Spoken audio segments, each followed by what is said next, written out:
परिवार शब्द का सामान्य अर्थ होता है घर की एक ही छत के नीचे रहने वाले वे लोग जो पति पत्नी, माता पिता, बहन भाई आदि के रिश्ते नाते के कारण आपस में जुड़े हुए हैं। उनका रहन सहन, सुख दुख आदि सभी कुछ साझा है।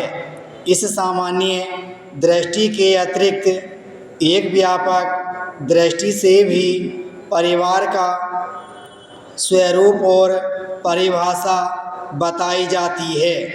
कहा जा सकता है कि वह दृष्टि बड़े और व्यापक परिवार के स्वरूप और परिभाषा को बताती है, अर्थात जिस देश काल के समाज में हम रहते हैं वह पूरा समाज भी हमारे परिवार के समान ही हुआ करता है, क्योंकि उस समाज में हम अपने रहन सहन, खान पान, सभ्यता, संस्कृति, रीति नीतियों और भाषा आदि की दृष्टि से समान व्यवहार करते हैं।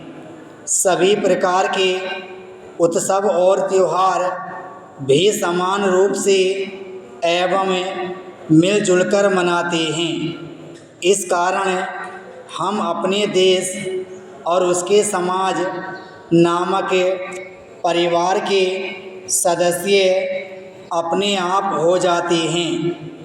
एक तीसरे किस्म का भी परिवार होता है, उसके साथ हमारा कोई सीधा और स्पष्ट संबंध तो नहीं रहा करता, फिर भी उसकी सदस्यता से इनकार कर पाना कतई संभव नहीं हुआ करता।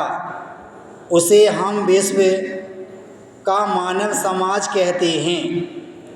विश्व के सभी मनुष्यों की सुख दुख की भावनाएं समान होती हैं, साझी भी हुआ करती हैं।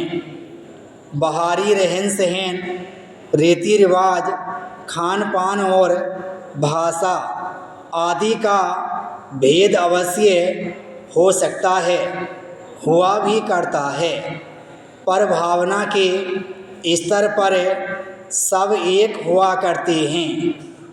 इस प्रकार मनुष्य होने के कारण हमारी स्थिति एक सामान्य और छोटे परिवार से निकलकर क्रम से बड़े होते जाते परिवार से जुड़ती जाती है। किंतु यहाँ हमें मेरा परिवार शीर्षक से जिस प्रकार के परिवार पर विचार करना है वह पहले प्रकार का सामान्य परिवार ही है, अतः मैं उसी का परिचय दे रहा हूँ। पैरा मेरा परिवार बड़ा ही छोटा या संक्षिप्त सा है। आजकल जिसे संतुलित परिवार कहा जाता है, मैं अपने परिवार को उसी प्रकार का मान और कह सकता हूँ। मेरे पिता, माता, 2 बहनें और भाई के रूप में एक मैं, बस इतना सा, अर्थात कुल जमा 5 सदस्यों का ही हमारा परिवार है।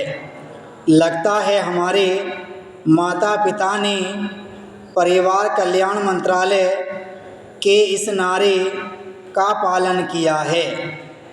2 या 3 बच्चे, सुखी जीवन, सुखी परिवार।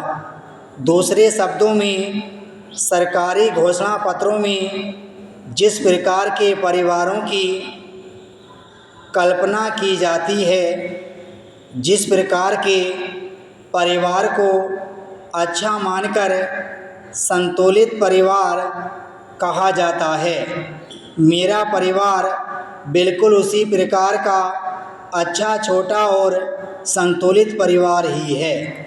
विराम स्टॉप।